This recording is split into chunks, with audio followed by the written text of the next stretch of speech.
Hello everyone, welcome to Australian Book Travels and welcome to this week's book recommendations. It is Monday the 25th of November, I think it is. Welcome one and all. Before we get into the book recommendations, there are a few things that I want to go over with you. But before we start that, I have to say, we have had temperatures in the mid to late 30s, that's Celsius. In fact, I think yesterday was 37 or 38 degrees Celsius. We are coming now into our summer, and that's a fairly good indication. Now, we haven't had rain for probably, like a good proper rain for about 5 months. And as of today, a little bit last night, there was tinkling of rain. Today is meant to only be about 22 or 23 degrees, so it is muggy. And I have to apologise because I am probably going to be shiny from perspiration because it really is muggy. That little bit of drizzly rain, along with the 30 odd degrees, which stays in the air, even though today it's only going to be meant to be about 23 degrees, it's still that mugginess that sits in the air because the earth and, you know, the trees and everything, they're still hot from the last few days. So I do apologise if I start looking as though I'm perspiring. That's most likely because I am. Okay, so yeah, before we begin the actual book recommendations, there is something I want to discuss with you. As you know, if you've been watching the channel for a while, as most of you have, I am passionate about promoting Australian authors, Australian stories, Australian publishers, and of course, thereby, as a result of that, promoting Australia and particularly Australian country towns, because probably like a lot of places around the world, the country towns are, for want of a better term, they're dying. You know, the young ones are leaving. They're not into farming, or they find that it's too far away from the city life.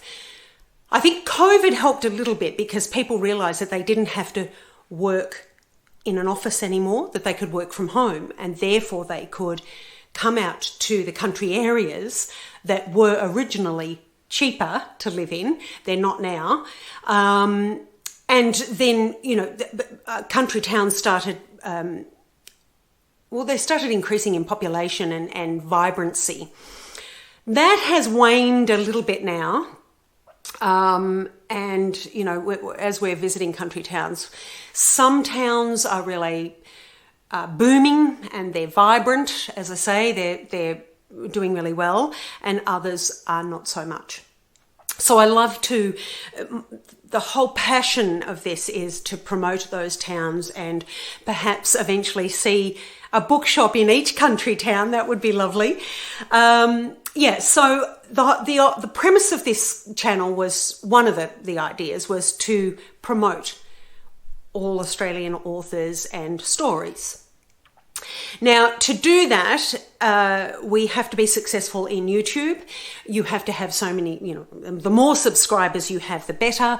The more views you have, the better, of course, because then people are watching. It's obvious they're watching, and hopefully then they become interested in Australian stories and books and our lifestyle and things like that. I have just noticed, being honest with you, I have noticed recently that the channel is not doing as well as it could or it should. And so we're really trying to do a drive now to, let's step back a bit. One of those reasons could be that the majority of our viewers and our subscribers are Australian. And now that it's better weather, people are not watching YouTube as much. So our idea obviously is to bring all of those beautiful stories and authors to Australians, but to really bring them or take them to the rest of the world. And there are reasons why Australian authors are not as prolific overseas. One is because I'm of the understanding from a number of you who do live overseas that the books are expensive. Australian books are expensive. But I think if that really grows well, a number of publishers will, of course, publish the Australian stories overseas.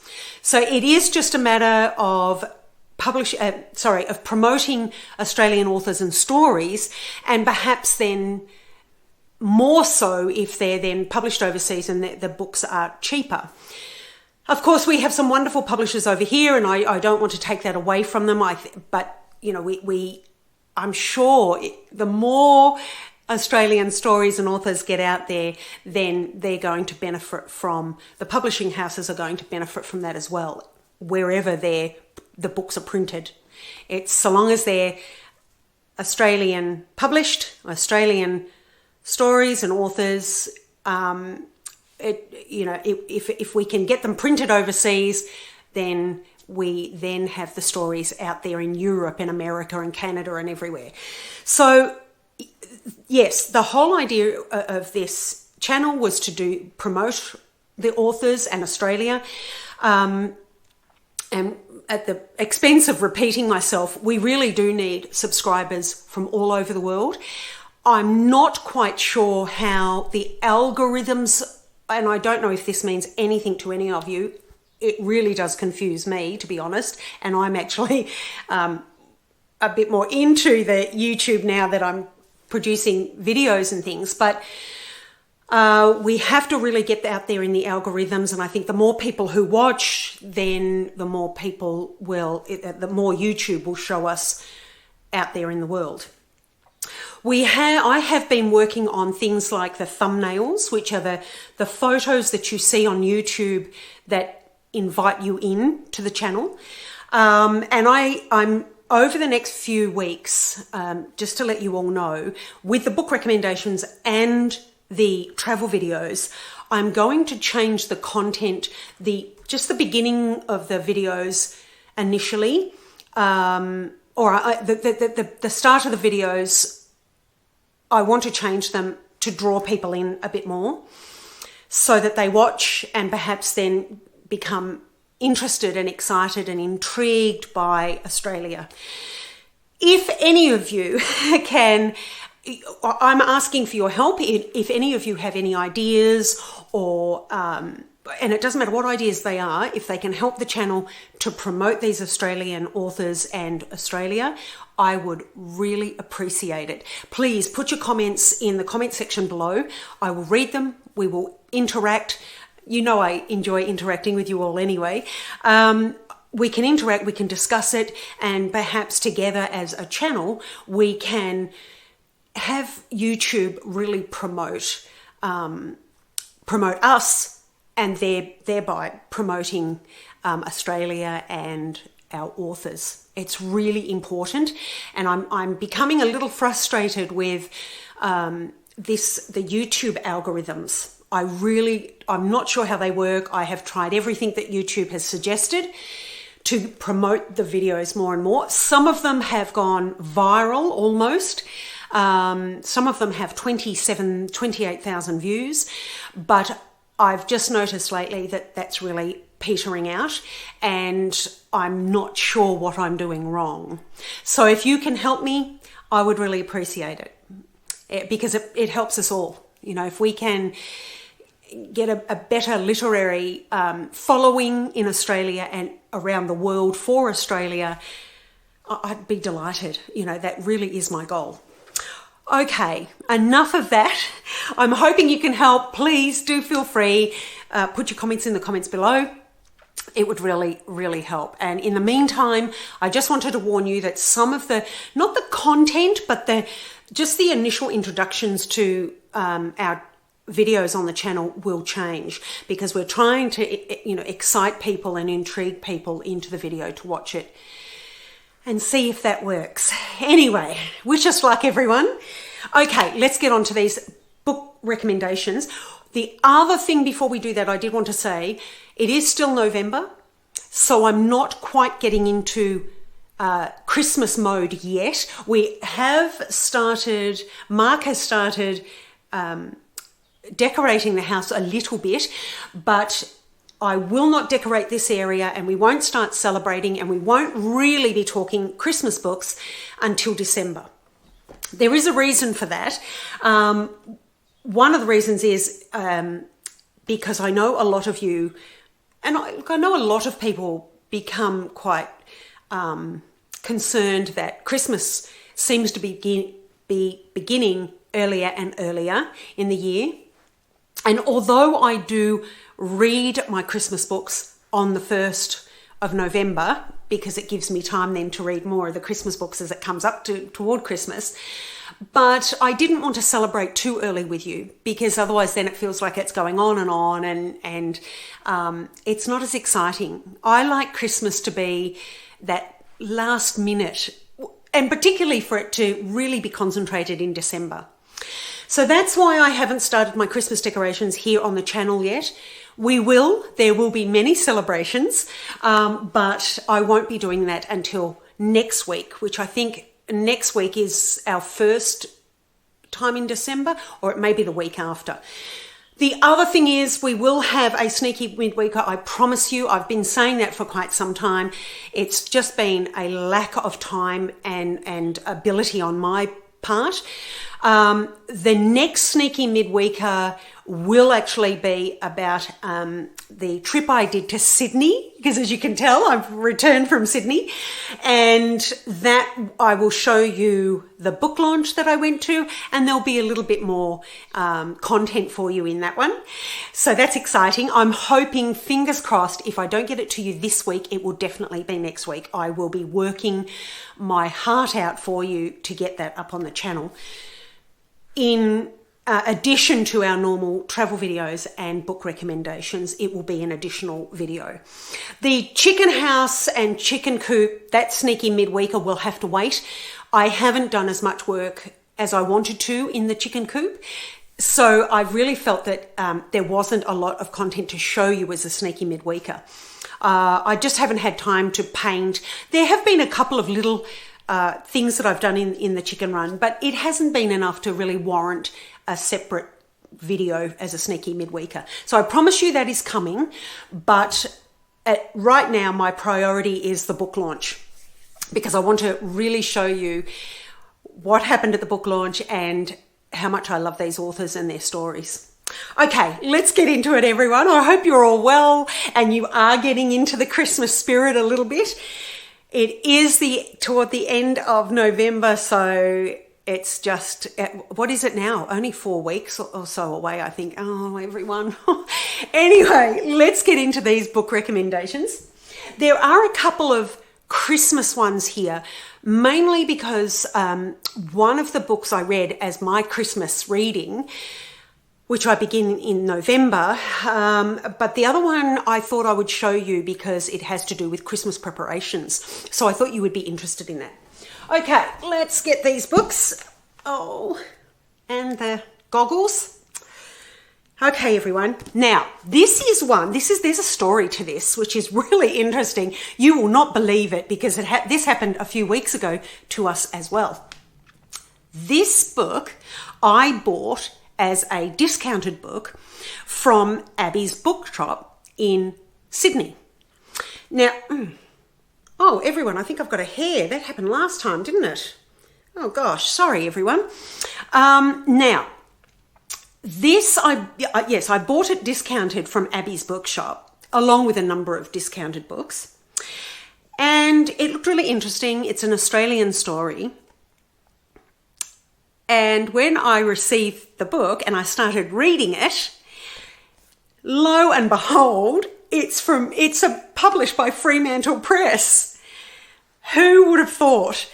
Now, this was published, this is The Silence of Water by Sharon Booth. This was published in 2022. So it is one of their older ones. I would not have received it because the books that I have received from Fremantle Press are either their Treasure series, which is their beautiful series of books that I have shown you before, or the books as advanced readers copies for this last year. So this one they would not have shown me, and I'm just so glad that I came across it coincidentally. Published by Fremantle Press in 2022. It is approximately 232. Oh no, that's actually acknowledgements. It's 229 pages, but it's quite small print and a lot on the page, so it is a bit of reading. This is a story. Now, it actually spans across 3 different years, 3 different eras. We really go back to I think it's 1843. That's one of the earliest is 1906. That's where our story really evolves. But we have to go back to 1843, I think it is, and perhaps 1890s, I think it was. 1848, that's one of them. And the other timeline is, I am absolutely sure, 1848, 1849, and then 1890s, the 1894. It follows a family. Our main protagonist, really, in a way, is, or we begin with Fan, who is here in Australia, and in Western Australia, actually. And it's actually quite a story. So first thing I have to tell you is it may have been my attitude at the time, but I had to really concentrate with the characters over the 3 different decades. I just found that a little confusing. There were quite a few. I found it confusing, only probably because, to be honest with you, I have been very busy lately, and I probably needed to concentrate on it more than what I did. But I may have to warn you to really concentrate on the book, because it does go across those 3 different decades, mid-1800s, late 1800s, and then the early 1900s. Of the one family, there are secrets involved. It really involves Fan's parents and grandparents. It was brilliant. It was absolutely brilliant. Even though I wasn't concentrating that well, and my mind has been elsewhere this month, I thoroughly enjoyed this. I just felt, for me, I think I'm going to have to read it again to truly, to really let it sink in, because those 3 timelines and all of the different people in it did need my concentration more than what I gave it. But I absolutely love this. There is some sadness involved, and there are some issues of PTSD from war in those times, and obviously not recognised as that. I found it quite sad. So my suggestion would be that you read it when you are not in a very sad state, or a confused state, as I have been in this last month. But yeah, Fan becomes connected to her grandfather, and then there are some buried secrets in the family that come to the fore. And we then start realising why all of these other things have been happening. This was brilliant. It was absolutely fantastic. Even though I wasn't fully committed in my own mind, as I say, I have been really busy. So I apologise to both the author Sharon Booth and the novel, because I wanted to read it, and so I really dived into it when I should be concentrating a little bit better. Having said that, I absolutely loved it. It is a remarkable story. It's a story about family and understanding and being compassionate and understanding other people's, what may or may not be going on in other people's lives. I absolutely love this. I recommend it. Fremantle Press, The Silence of Water, by Sharon Booth, who is She was born in England, but she came out here very young. I think she's now lived in Western Australia for the last perhaps 30 years or thereabouts. Absolutely brilliant. I recommend it. Yeah, it was fantastic. That is our first, and unbelievably from Fremantle Press, I'm astounded. I shouldn't be, but I am astounded at their wonderful authors and brilliant stories. They're world-class people. We do have world-class authors here, there is no doubt about that. But Fremantle Press, as far as I can see, really do have a lion's share. They are absolutely brilliant. Okay, the next one. This I picked up just coincidentally quite a while ago. This is a true story, Broken Girl, by Bradley Trevor Grieve and Carolyn Lena Brewer. I hope I'm pronouncing that correctly. This is a hard copy. It's around about 300 pages. Yes, yeah, 300 and, without acknowledgements, 344 pages. It is, let me just see, just so that I get it right and I'm not giving you the incorrect information. It's by Hachette. It's published by Hachette Australia, and it was this year, 2024. I bought it this year, and I've only just read it. This is a true story about a Brazilian-born Australian girl who goes over to Spain and with her boyfriend, and she suffers a well, basically her skull is caved in, for want of a better way to explain it. Just horrendous, absolutely horrendous. While she's on holiday in Spain, and she comes back to Sydney after a lot of trauma, she comes back to Sydney and realises that her life is not the same. Now, there are, a word of warning, there are photos that may distress some. It is a true story. She does suffer as a result of this, of course, brain injury. And she talks about her recovery, but there's a whole lot more than that. It's about,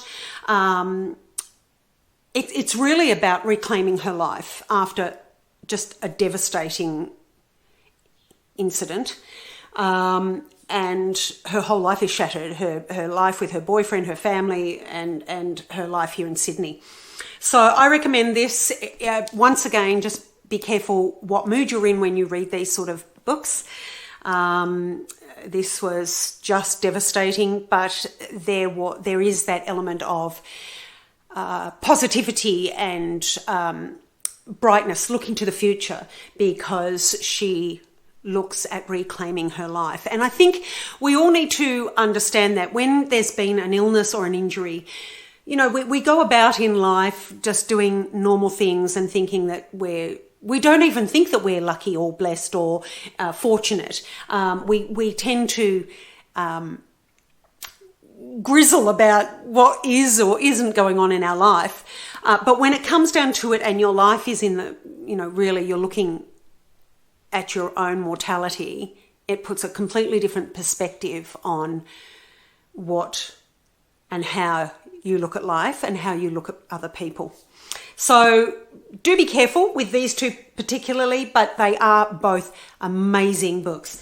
This one particularly is fantastic, but this is great. Okay, now another odd one that I want to show you today, which those of you overseas may be interested in, and I think you should be interested actually, but particularly those here in Australia, whether you are a beekeeper like me, or you are wanting to help the environment, or you're into conservation, or you are into your garden. And that can be in suburbia or on farmland, wherever you are. This I bought quite a few years ago. This is called Birdscaping, Australian Gardens, Using Native Plants to Attract Birds to Your Garden. This is by George Adams. Now, I would have bought this nearly 10 years ago, so it's still available. I have seen it still available. This is by Viking, which is an imprint of Penguin Books, and it was first published, yes, in 2011. This revised edition was published in 2015, and I probably would have bought it around about 2015. It wouldn't have been much later than that. This is absolutely beautiful. I recommend it. It gives you all of the I mean, look, it's beautiful. We have such beautiful flora, we really do. Absolutely amazing. It doesn't just tell you, I mean, look at that Banksia, absolutely gorgeous. But it doesn't just tell you about Australian, completely, wholly about Australian vegetation. It does, I think it does mention, from memory, it does mention a few others that surprise me that are not Australian, but I could be wrong about that. It is just about Australian gardens. It doesn't necessarily mean that it's Australian plants, because even here on the property, we believe in whatever works and whatever survives and whatever helps the wildlife. So we have European trees here. We have English oaks that do very well in our climate for some reason, mainly probably because they have that main taproot. And we have elders and elm trees that do really well, sometimes better than the Australian natives. So, and privet, of course, that's like a weed anyway. But yeah, this just tells you what birds that the vegetation will attract and what you can look forward to attracting to your garden.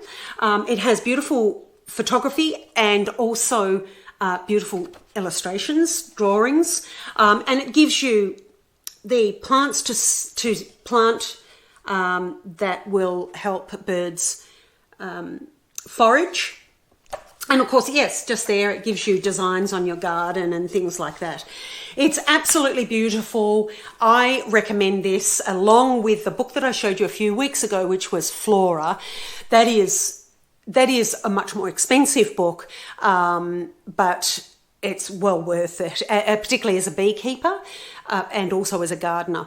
And this, I think in conjunction, really, they're the only two books that we refer to for our garden and for the bees. They're absolutely brilliant. So I recommend that. That's Birdscaping Australian Gardens by George Adams. You will not be disappointed with this. You will not go wrong with it. It's this and the Flora are the most comprehensive books that you will need for your gardens here in Australia to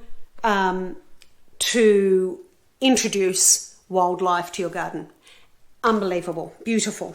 Okay, 2 Christmas readings. One is, you probably, if you've watched the channel for a while, you know that I love my Golden Age crime classics. I also love Edward Marsden, he's still with us, thank goodness. He has a lot of series of books. He has, actually, I think I saw in the front here, I can actually give you a much better indication rather than trying to remember. He has the Railway Detective series, which is this one.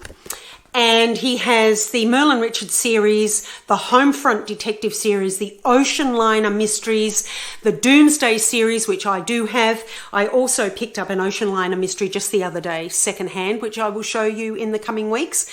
He has the Restoration series, the Bracewell Mysteries, the Bow Street Rivals Mysteries, and the Captain Rawson series. He is a prolific writer, but I really enjoy the Railway Detective, and I also enjoy the Doomsday series. They're very, they're cozy. They are a cozy read, but they are, I don't know that they're really technical. They're just a lovely cozy read.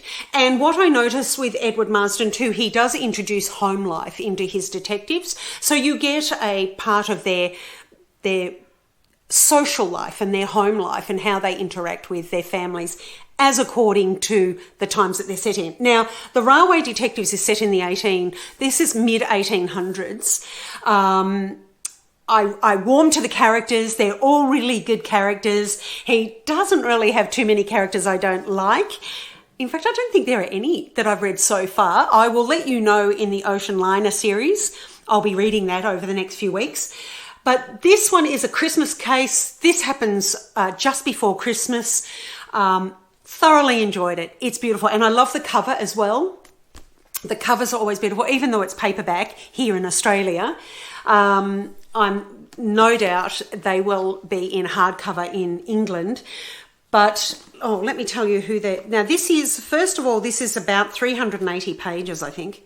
Yes, 382 pages, and it is published by Allison and Busby in London. And this was this paperback edition was published in 2023, and I actually think I bought this in, not for this Christmas but last Christmas. So I bought it in 2023 for last Christmas, and I think I bought it at Dimmock's Bookshop in Melbourne. But this was first published in 2022. So the Northern Hemisphere would have had it in 2022. We had it here in 2023. He has another one for this year, I think, or last year. So I'm hoping to pick that up for next year, because I won't read Christmas novels unless it is the 1st of November, and I read all my Christmas novels right through until just after Christmas.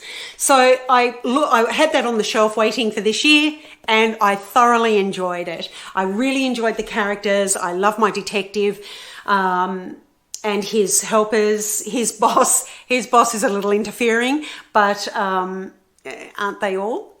But yeah, I really enjoyed it. And he gives you the very sense of place and time in the 1800s and the landscape. He's out in, I can't remember who was out in this. Oh, in the Worcestershire countryside. So yeah, really beautiful. Okay, an Australian one this time. And I wanted to show you this because I have started experimenting with my cooking. As you may or may not know, I do love baking and cooking. I do it all year round. Less so at this time of year for us because it is so hot, and we don't use air conditioning in this house. We use passive heating and cooling. Oh, we do have a fireplace in the winter, but in the summer months and the spring, we use ceiling fans. We don't really like air conditioning. So I try not to cook indoors in the summer months. And that's something I will explore with you too, because we're thinking about buying a solar oven for outdoors in the solar months so that I can bake cakes and things without heating up the house. Anyway, what I have done is I've started cooking those sort of meals for Christmas and experimenting with them that don't take much time in the oven. This came out this year. This is the Australian Women's Weekly. Those of you who have watched the channel for a while, you all know I love Australian Women's Weekly. You cannot go wrong with any of their recipes. I'm a prolific cook and baker. I have used every cookbook I can think of. Not every cookbook in the world, but I have used a lot of cookbooks. There are a couple that are reliable in some of their recipes. Australian Women's Weekly are reliable in all of their recipes. I have yet to, I actually fiddle with these recipes to my own liking, depending on what I have in my pantry. I will substitute, and it still never lets me down. They're absolutely brilliant. I recommend them. Now, this is their new Christmas, the complete collection. I do have other sort of what you would call magazine type forms of Australian Women's Weekly in the Christmas editions, and I have a couple of thinner books which I can show you another time. But this is their complete collection. This is heavy. This is a monster. It really is. It's not one to travel with.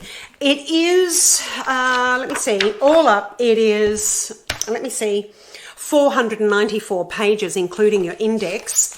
And it is by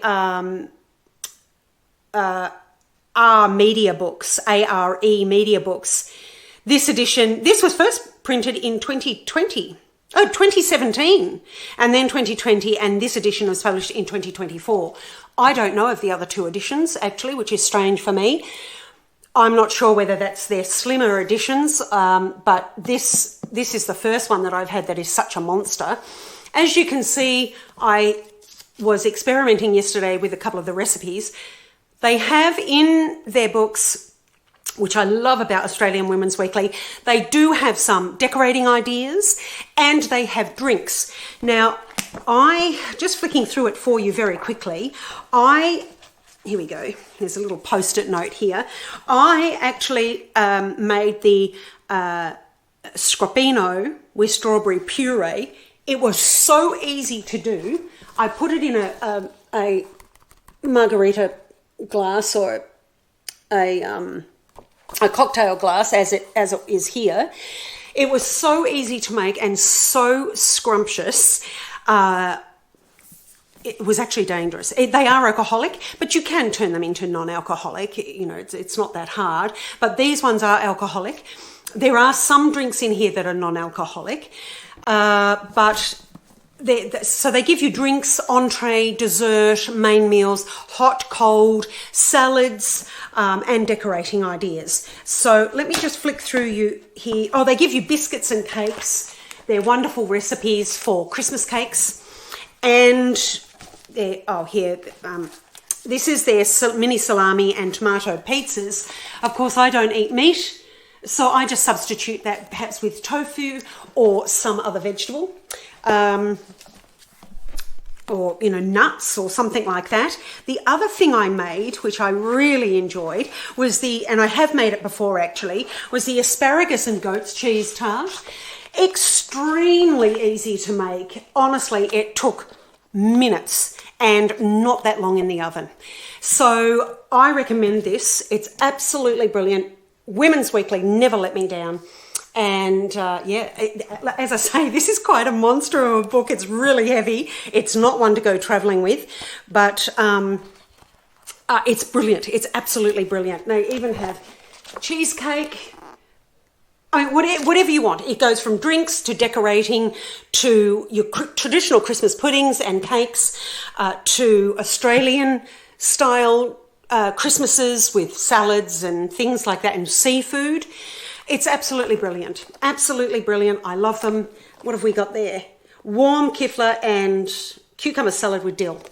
Absolutely beautiful. I recommend it. It wasn't that expensive, so I would go out. That's the other thing I like about Australian Women's Weekly. They keep their books at a really good cost, a really good price. So I recommend that. Another Christmas book, Edward Marsden. He has a number of detective series set in a number of different places. I will get onto the Ocean Liner series shortly, but because I am a railway enthusiast, I'm not a professional or I'm not. I don't know a lot about the railway, but I just love, particularly steam trains. I absolutely love railways and railway stations and the old steam trains. So this is a great series. Birdscaping, Australian Gardens, George Adams. Wherever you are in the world, I still think this is worth it. You get to know a little bit about Australia and our wildlife, and if you are in Australia, it will help you with your garden and your beekeeping. Broken Girl, a true story. Obviously very sad, but sometimes a bit inspiring, I think, could be said about this. Be warned though, don't read it if you are particularly prone at that particular time with being a bit sad or depressed. It is a sad story. And The Silence of Water as well. It has elements of sadness, and so just be aware of that. It's although it's extremely. We learn about relationships and how to trust and how to be compassionate and our histories, that there's more to it than just what has been told through generations or what is on paper. These years ago, our families in the 1800s, 1700s, 1600s, even before we were born, and those who have passed before we were born, they have their own stories, and nobody really knows them except themselves. And those very, very close to them. So, we may get stories about our ancestors, but we have to have an open mind because they're not always correct. And even now, Chinese whispers about family members or friends, and when you really approach the person themselves, that's not always, the stories are not always being told truthfully. So that insight gave me that insight and made me much more aware and self-reflective I really enjoyed this, and again, Fremantle Press, what do I say? You have not disappointed. Thank you very much. So that's all of those for this week, everyone. I hope they give you some indication. Over the coming weeks now, from now on in, we will be talking a little bit more about Christmas. I will make sure that we have some Christmas cheer. I'm thinking also of perhaps, I know a lot of you will be busy around Christmas, but I am thinking of having a Christmas Eve celebration, just a quick one for you. Let me know what you think about that. Please do let me know what you think of the channel trying to make it more palatable, or where people click onto it a little bit more overseas, so that we can promote Australia and Australian authors a lot more. I would love to hear your thoughts. I know a lot of you already let me know, and you appreciate and you like the channel, and we really appreciate that. You have no idea how much. There are times when, like everybody, you sort of think, am I doing the right thing? Is this the right way I'm doing it? And I'm particularly prone to that. I really just want the best for the channel and the best for you, so that it's really interesting and exciting for you to watch. But I do always question myself, and I think to a point. I mean, obviously there are restrictions. We have travel restrictions, or we have financial restrictions, but taking those into account, we really want to try and promote this channel a lot more and get into those YouTube algorithms. So first and foremost, if you can, please do like, share and subscribe. It is free. It is free to watch and free to subscribe. It is just a matter of your time just flicking on those buttons. We really do appreciate it. I cannot tell you how much we appreciate it. It is wonderful. We appreciate all of you who have recently subscribed, who have recently watched, but I'm going to be naughty and say we need a lot more, so that we can get the word out there that we have some brilliant authors and brilliant stories and wonderful country towns. Okay, I appreciate your comments. If you do have any insight as to how I can make it better, or how I can get into those algorithms, I appreciate it. I have been Googling, and I have been listening to my YouTube, the YouTube administration, and it just, we're not getting the watching hours and the subscribers that we think Australia and Australian authors deserve. So if we can do a better job at getting that out there, we would appreciate it if you could let us know. Okay, everyone, Arthur and Rune are flat out, and Flynn, they are flat out on the floor. They are not moving. They're not going anywhere. They are so hot and bothered. And the strangest thing is, they are two dogs who do not like the summer at all. So they are indoors. They just do not like the summer sun. So the minute the sun comes out, they're indoors. They do not like it. So anyway, I think they much prefer winter. Okay, everyone, enjoy your week. I will hopefully see you for the travel video on Saturday. I promise you, I will try and get that sneaky midweeker up in the next week or two. I won't be able to, I don't think I'll be able to do it this week, but I'm going to really try to have it for you next week. And the chicken run progress is not progressing as well as I wanted it to, just because I have been busy, and then on top of that, the weather hasn't allowed me to really work outside a lot. So I'm going to try my best to get on top of that for you, so that you can see some progress. And yeah, hopefully, and don't forget, there will be some differences in the channel. Not a lot, but we're just trying to change it a little bit to try and get people interested in watching. Okay, have a lovely week, everyone. We hope you and yours are well, and you're happy, and you're reading. Doesn't matter what you're reading, where you're reading it, whether you're buying the book, or if you are buying the book, please buy from independent bookshops where and when you can. I know it's always difficult. They can be a little bit more expensive, but it really does help to keep those bookshops alive. They are people who are passionate about what they do, and they know the books. They live with the books, they love the books, so we must keep them alive. And the Australian stories, of course, Australian authors. And if you can't buy, then at least borrow from a library. It's just important that you read for your own health, for your own mental health, your stress levels, for to clear away to stave away Alzheimer's and all of those sort of brain diseases. They help with memory function, and definitely stress levels. So do read whatever it is you read, however you're obtaining your book, apart from stealing. If you're borrowing, or if you're borrowing from a library, all well and good. Or if you're sharing, if family members, one buys and then you borrow it, and then another family member buys and other family members borrow, or friends, just so long as you're reading. That is important. Okay, everyone, I'm going to leave you for now. That's enough chatting. It is humid, but it is grey outside and it is a little bit drizzly. So I think I might go out there and stand in the rain for a little bit. Okay, enjoy your week, everyone. Until next time, happy reading, safe travels, eat well. Bye for now.